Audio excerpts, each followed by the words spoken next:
हाँ तो भैया लोग एगो गाना आइल बा कि अब डोलिया में ले जाई भतार सुनो यार तू देखते ही रह जइबो। तो ई कोनो नया बात थोड़ी बा, ई तो परंपरा चलत बा बरसों से कि प्यार करब तू आ बियाह क के ले जाई दोसर कोनो। आजकल के लैला मजनू प्यार बड़ी जोर शोर से करत रहे। बाकी लास्ट में एक ही डायलॉग आवता, जानू हमार बियाह सेट हो गइल बा, हमारा के भुला जई हो।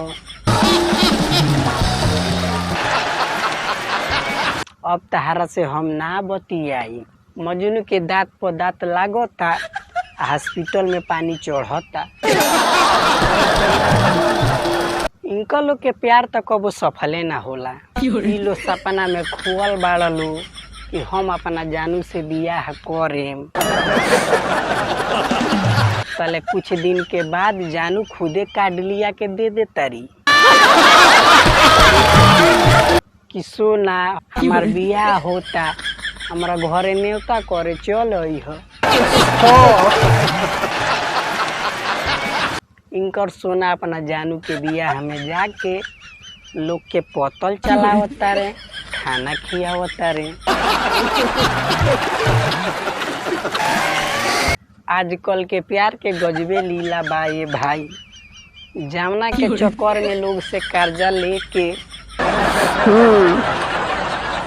ओकरा के शॉपिंग करावता रे, फिल्म देखावता रे और नया नया मेकअप के सामान किन के देता रे। उहे इनकरा प्यार के लात मार के और दूसरा के साथे फरार हो जाती है।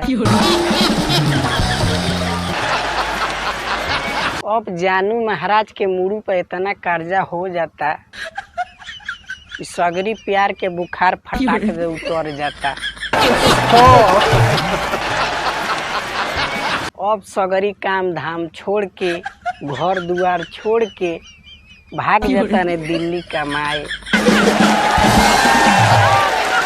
दिल्ली जाके लोहा लाइन में खटता रे और कहता रे कि बेवफा तोहरे चलते आशिक से बेल्डर हो गई।